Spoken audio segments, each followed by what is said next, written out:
Hey guys, this is host Kavaski of Humming Pod. We will be reading as much as possible from James Patterson's Along Came a Spider because I've already read it quite a while, but we're gonna do a little bit deeper dive.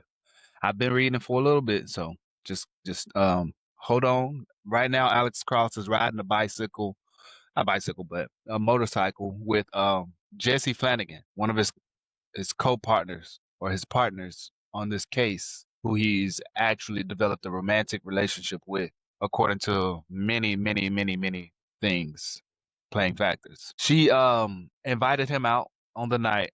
Then after the main killer has been caught. He's been interviewing this guy, called him a manipulator and a sociopath. Um, in many ways. This is how he's trying to get his point across to Alex. And Jesse has pulled up in the middle of the night, and the kids are asleep. Nana Mama's at the house taking care of everything, and so he went out and he's loving it. She's going out about 100 miles per hour on this bike, riding down Washington or riding down N Street. All right, Jesse braked the BMW smoothly. Okay, we'll start there. Yeah, she wasn't showing off, just knew how it was done. We're home. I just got the place. I'm getting my home act together, she said as she dismounted. You were pretty good. You only yelped that one time on the George Washington. I keep my yelps to myself. Exhilarated by the ride, we went inside. The apartment wasn't at all what I expected. Jesse said she hadn't found time to fix the place up, but it was beautiful and tasteful. The overall style was sleek and modern, but not at all stark. There was lots of striking there were lots of striking art photography, photographs, mostly black and white. Jessie said she'd taken them all. Fresh flowers were in the living room and kitchen. Books with bookmarks sticking out, the prints of tides, burn marks, women in power, Zen and the art of motorcycle maintenance, wine rack, Erringer Rutherford, a hook on the wall for her cycle helmet. So you're a homebody after all. All right, guys, we're back. I was disconnected for some odd reason. I don't know why. Out of the blue. Um, the phone says it's reconnecting now as well. Okay, the reconnection was successful. But let's jump back in. Alex said, "So you're a homebody after all?" She said, "I am like HE double hockey sticks. Take it back, Alex. I'm as tough as they come. Secret Service woman." I took Jessie in my arms and we kissed very gently in her living room. I was finding tenderness where I hadn't expected it. I was, oh snap. Come on, girl. Sit. What up? My dog going crazy, yeah. Sit, girl. Good girl. Sit. Sugar. Sit. Good girl. Good girl. Okay, so we just had a little episode. My dog got barking at somebody. As you can see. And that's why I'm focused also on the book called Tales of the South Pacific, because the way James Michener begins the book, he says the people intervene. And that's one thing I have to notice is like here in America, that's the South Pacific, but here in America, it's not the people so much that intervene, it's the acts of life intervene. The randomness of reality intervenes. And I'm like, man, sometimes you just gotta put something aside that you want to do and then focus on something that's happening right now in your like present moment. At times it could be challenging because you're like, I just want to live out my dream and fairy tale. I heard a quote this morning of someone. They said something very profound. I'll bring it back. I'll get it back to you guys when I do get it. We'll post about it on the book on Pulsating Books. But right now, let us just relish in this moment we have here together. Alex says, I was discovering sensuality that surprised me. It was the whole package I've been searching for. Only with one little catch. Only with one little catch. Yeah, that's good. I'm glad you brought me to your house. I said, I mean that, Jesse. I really am touched. Even if I practically had to kidnap you to get over here. Fast motorcycle rides in the night, beautiful homey apartment, Annie Elizabeth's quality photographs. What other secrets do you have? Jessie moved her finger down around my jawline, explored my face. I don't want to have any secrets. That's what I'd like, okay? I said yes. That was exactly the way I wanted it to. It was time to open up to someone again. It was way past time, probably for both of us. Maybe we had looked into the outside world, but we'd been lonely and energy driven for too long. That was the simple truth we were helping each other to get in touch with. Early the next morning, we rode the bike back to my house in Washington. The wind was cold and rough on our faces. I held it onto her chest as we floated through the dim gray light of early dawn. The few people who were up, driving or walking to work, stared at us. I probably would have stared too. What a dang fine and handsome couple they were. Jessie dropped me exactly where she picked me up. I leaned it close against her in the warm, vibrating bike. I kissed her again, her cheek, her throat, finally her lips. I thought I could stay there all morning, just like that, on the mean streets of Southeast. I had the passing thought that it should always be like this. Why not? I have to get inside. I finally said, "Yep, I don't. I know you do. Go home, Alex." Jessie said, "Give your babies a kiss for me." She looked a little sad as I turned away and hit it in, though. "Don't start something you can't finish, I remember." As in, well, this is me talking, y'all. As in, what are we talking about? Don't start something that you can't finish. It seems to me like it might be getting in a super, super deep, deep relationship toward marriage. The rest of that day, I burned the candle at the other end. It felt a little irresponsible, but that was good for me. It's all right to put the weight of the world on your shoulders sometimes if you know how to take it off.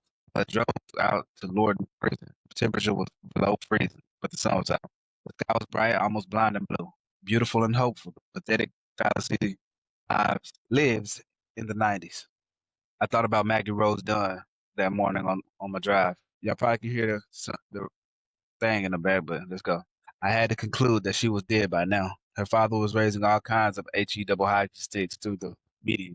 I couldn't blame him very much. I had spoken to Catherine Rose a couple times on the phone. She hadn't given up hope. She told me we could feel that her little girl was still alive. It was the saddest thing to hear. I tried to prepare myself for Sanjay Murphy, but I was distracted. Images from the night before just kept flashing. But my eyes, listen, I had to remind myself that I was driving a car in midday Metro DC traffic, and I was working. That was when the brightest idea hit me. A testable theory about Gary Sanjay Murphy that seemed to make some sense of psych terms. Make sense in psych terms. Having an interesting theory de jour helped me concentrate on at that prison.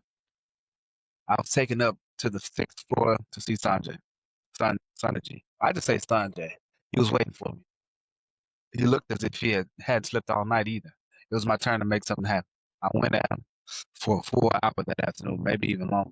I pushed hard, probably harder than with any of my patients. Gary, have you ever found receipts in your pocket, hotels, restaurants, store purchases, but you have no memory of spending the money? How did you know that? His eyes lit up at my question, something like relief watching over his face. I told them I wanted you to be my doctor. I don't want you to see Dr. Walsh anymore. All he's good for is script for chlorohydrate, as in a prescription for chlorohydrate. Hey, get your butt over here. Don't even think about getting back up. I'm not sure that's a good idea. I'm a psychologist, not a psychiatrist like Dr. Walsh. I'm also part of the team that helped arrest you. He shook his head. I know all that. You're also the only one who's listened before making final judgments. I know you hate me. The idea that I took those two children and the other things I'm supposed to have done, but listen, at least Walsh only pretends to listen. But you listen at least. Walsh only pretends to listen. But you need to continue seeing Dr. Walsh, I told him. That's fine. I guess I understand the politics here by now. Just please don't leave me in this hell. Man, I be trying to say, not to say the H word, but sometimes it's just like we all know it's not a cuss word. It's but it just depends on how you say it and stuff. Don't leave me in this hellhole by myself. I won't. I'm with you all the way on here. From here on, we'll continue to just talk just like this. I asked Sanjay Murphy to tell me about his childhood. I don't remember a whole lot about growing up. It was that, or is that very strange? He wanted to talk. It was in my hands, my judgment, to determine whether I was telling the truth or a set of elaborated, constructed lies. That's normal for some people. Not remembering. Sometimes things come back to you when you talk about them, when you verbalize. I know the facts and statistics. Okay, birthday February 14th or 24th, 1957. Birthplace, Princeton, New Jersey. Things like that. Some things I feel like I learned all that. Sometimes I feel like I learned all that while I was growing up, though. I've had experiences where I can separate dreams from reality. I'm not sure which is which. I'm really not sure. Try to give me a first impression. I told him. Well, not a lot of fun and laughs, he said. I've always had insomnia. I'm not gonna lie to y'all. I do read faster in my head than I do out loud. So I'm trying to give you guys the greatest impression I can. And I read more clearly too. So in this moment, I'm gonna give you guys the opportunity to read for yourself because this book is 4 pages roughly, not including the epilogue. But I need to read. I need to get a little bit further along the way. So I'm gonna play some music here, and you guys will hear some stuff in the meantime. What's up, guys? I'm back with the Humming Pod, and check this. We are about to cook up seeing Velveeta skillet. Can't really see everything I'm doing, but it's okay. You don't need to. Okay, trust me. You do not need everything to see everything I'm doing. At the end of the day, we got alternatives and stuff. Crispy close to you. Velveeta skillet. This is not even intended for visual, but it's really more just for the audio, so y'all can hear what I want to say about Alex Cross and just according to the story that we talking about right now. Right now, I got some steaks. Get right. These steaks is gonna be inside this the Velveeta. So who don't like cheesy steak? That's oil. Yeah. You gotta have a sizzle. This bad boy. We just gotta heat the meat up just a little bit. And we gotta heat it because we're gonna cut it. But check this. So where we ended at with Alex Cross, I believe was him getting off the bike with Jesse. We're just gonna start there. And we're gonna talk about the big idea that I really want to talk about is the hypnosis. I really want to talk about the hypnosis that went on with Alex going back to the prison to go and hypnotize Gary Sanjay. The lead up to the hypnosis was Alex. Let's see. Alex was pretty much. Give me 1 second. I'm gonna jump into it. Do y'all hear that sizzle? That crackle kill. It's only heat hot like that because I gotta get the meat nice and soft because we're gonna cut that meat up before we put it inside the pasta. But the lead up to the hypnosis around page 150, 170, something right in between or something like that. I really want to keep in track. I just was reading, man. I'm just deep in this text. You ever been deep in text to the point where it's just coming to you? You ever been deeper into the text? I have. And I love it. Yeah, buddy.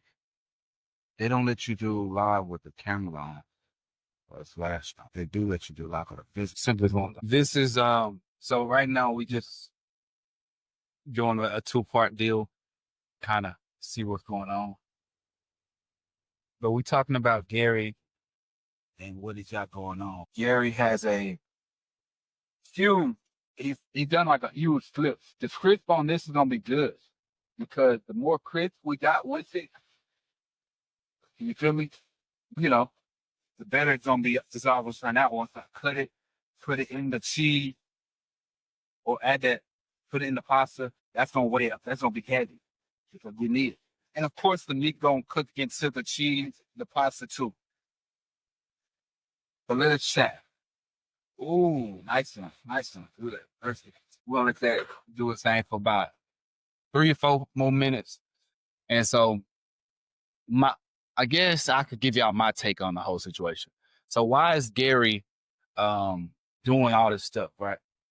Why is Gary killing? Why is he in this mode where he feels like this is the only thing he has to do or can do or needs to do or whatever it is? But I mean, I can't tell you why. All I can say is that's what he's doing. That's what he's on. And as of now, that's what it is. But we cooking this pasta, we're getting it ready. Alex Cross is displaying his humility as a detective, which we don't often see that side of the that's one thing I really liked about Alex Cross is that we get to see that as this character develops. And I realized that from the very beginning of learning about Alex, when I first learned who Alex Cross was, what his intention was, and wow, we right now we get to see his humanity. And he is a very, very thoughtful human, as to say the least. He thinks about a lot of stuff. Thinks about a lot. Everything that he does, well thought out. Now, in this pasta, this ain't gonna be your average pasta. It's like the deep. Now, the microphone is clearly picking up very well. So let me go. I'm gonna start from. Let's talk about Alex on the date. So, if you let me tell it, I think what we may be getting at the same time as we're getting the trauma, if we're getting a very peaceful, because like stepping for Alex.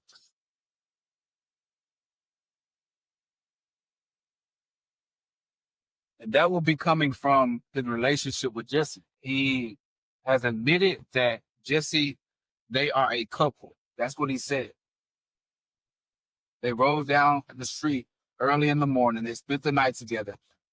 And he's admitted that they are a couple. That's what he said. And as this has happened,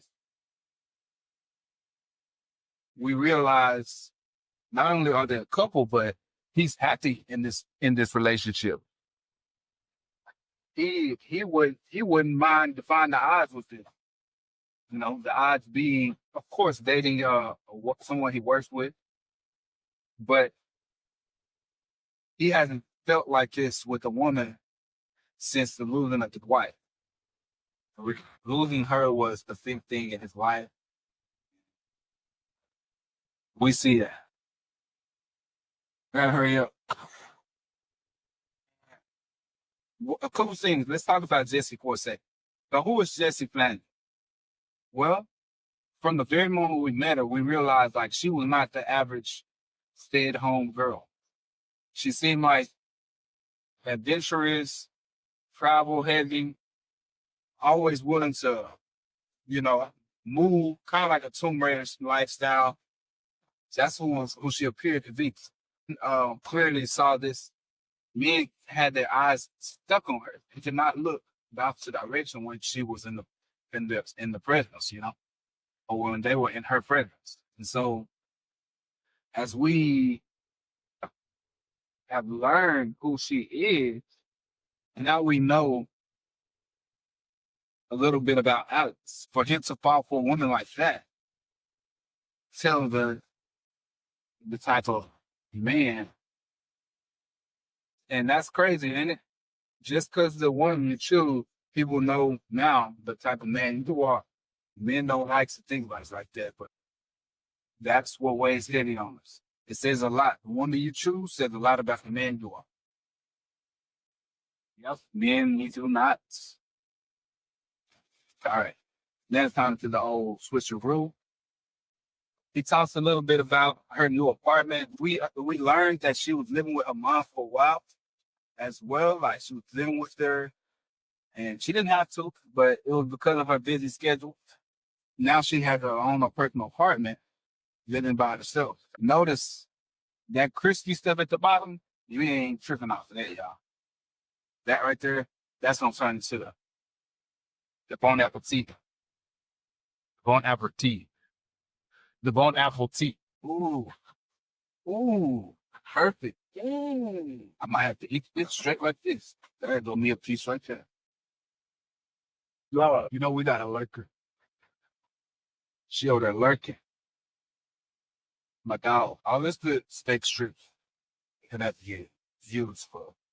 So, what else? We're talking about Jesse, right? Learning about Jesse. He has more talents. As Alex went to her house the night before before she dropped him off. He learns that she has a whole side of her that he doesn't know yet. And then after he, finishes up everything, they had a great night together. She drops him off at home. While they're riding, he grabs her on the chest to hold on to her. That was a very big portion of what we read, simply because that means something. I thought about it like, wow, he grabbed her chest, like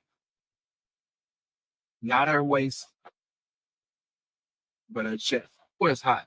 And at the end of the chapter, we hear his thoughts. Don't start something you can't finish. Well, we talked about that, right? So Alex now goes to the prison. Wait, I think I skipped a part.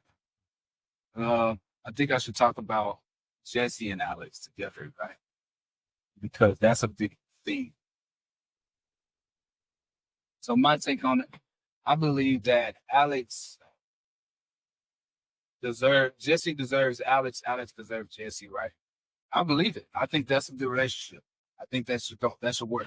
I got a view on relationship too now, and I know that about me, but I do. I go to you on that. That's gonna be a lot of pasta, man. I ain't gonna lie to you.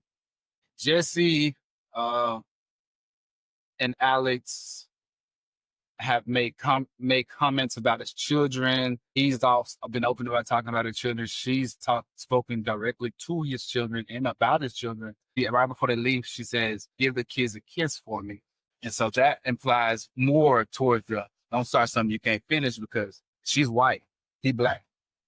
And Nana Mama, she already, as we read later, she says, don't trust white people. She says that. So that's a whole relationship. That's what's bringing Alex that peace in this case right now. We have to acknowledge that before we acknowledge everything else. We can't miss the rug. We have to acknowledge the rug.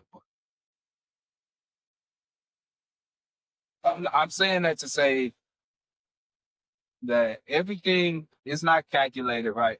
But some things can be determined. Let us be wise and determine this. I don't have a whole lot of time, but I got enough time to do what I need to do. And if you feel me on that, then you know me. We need to get 2 cups or 4 cups of water. Ain't no milk on this. What? Yeah, ain't no milk. Now, if you anything like me, you don't need a measuring cup of water, dog. All you need is probably some type of bowl or something. Boom. Bowl. Prime suspect. So I feel this over a good amount. 1, 2, 3, 4, 5, 6, 7, 8, 9, 10, 11, 12, 13, 14. Oh, I think that's about 4 right there. I've been making noodles this out here, a little black. People always say, "Oh, pasta not good for you. It make your stomach just this, that, or the third." You don't eat pasta, you can make it like common truth. People always got opinion. Okay. Now let's take it a little bit deeper, right? Let us not sit at the relationship, but let us go deeper.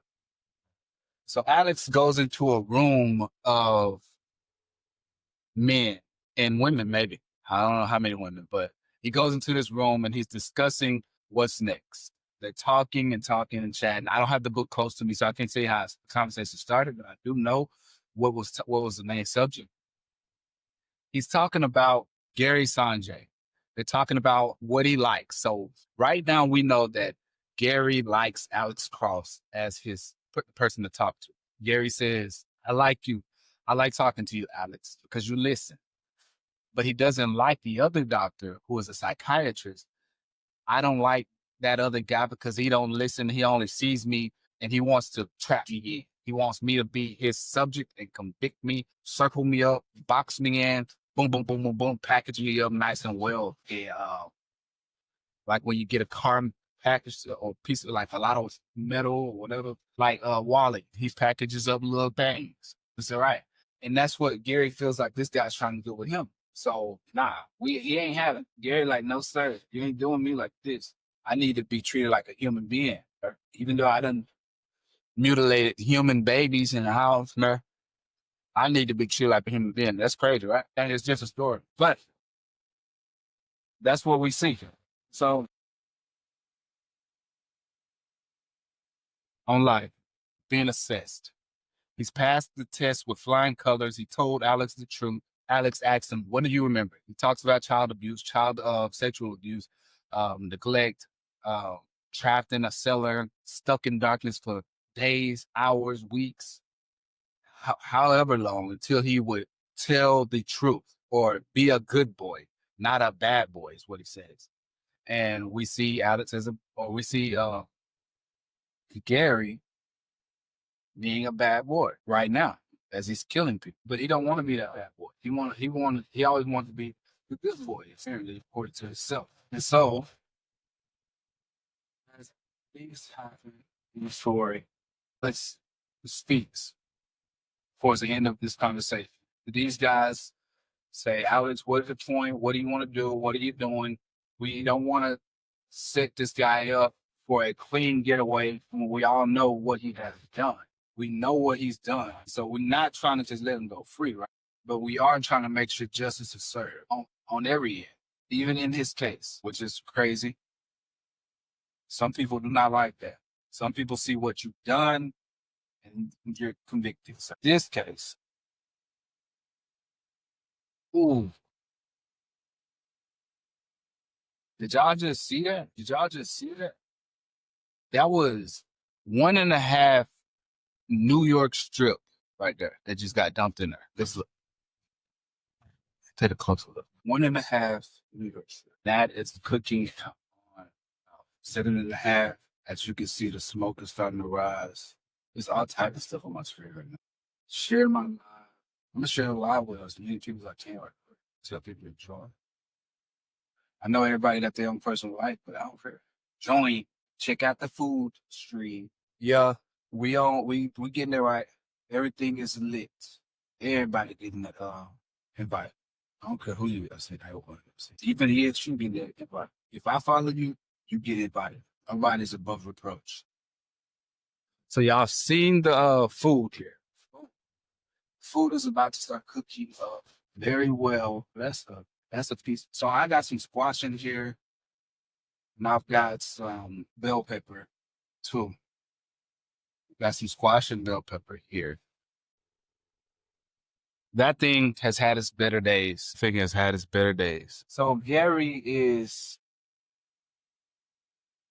here view like cooking in this situation according to these good things, right? So this right here is going, and I just want everybody to know, like, if you study, if you read, you show yourself approved, you'll make great findings, right? Now, this is where I am right now. So Gary is being analyzed by all these men who are trying to get a finish on this case, yes, but they want it to go as long as it needs to go, according to what it needs to go, according to. And that means drawing it out just a bit. Why not, right? Draw it out. If Gary needs his moment, give it to him. If he needs a moment, give it to him. Because you never know what you get when you give. And so Alex is in the process of giving. He's giving Gary an ear. He's giving Gary an ear. And what more can you ask for than that in Gary's case? Because he doesn't have anything else. And he can't ask for anything else. He's in prison. This is, okay, so, boom. So Gary has our ear, but he doesn't have our heart. Right, Alex? It's just okay. And right now we are streaming directly to Humming Pod. We're going to stream for about 10, 15 more minutes according to that. We got to track this, but let me go ahead and work on the end of this. So Alex gave this man his ear. Walsh did it. So Alex says to all of the men in the room at this point, it says that he gave a break. He said the next thing after a pause. So he paused and then said, I think I want to do hypnosis on Gary. And that wasn't an absurd thing for him to say, as much as it was a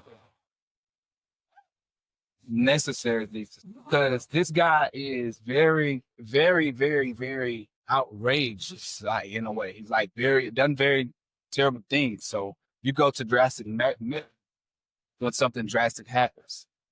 And Alex's main goal as the agent, as detective, is to solve the mystery or murder or solve this case of what's happened to Maggie. Where is Maggie? And so he wants to figure that out. And so he can kind of wash his hands of the thought going into all of it.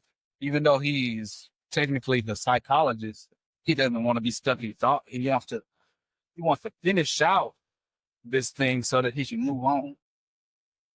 Once his hands have been sort of washed, then he can operate from a place of understanding or knowing, pretty much. And so when he says that, they immediately, push it off. Okay, that's kind of crazy. So his response is to do what Alex Cross does. He went to a secret partner. The problem I have right now, it's not the biggest issue, but I haven't heard from my boy Samson in a while. I was thinking about, where's Samson right now? Where is Samson? And all this, where's Samson though? And we know that Alex is very smart, very intelligent, very independent, but we don't know what's next, right? We never know what's next. And Alex Cross has said this thing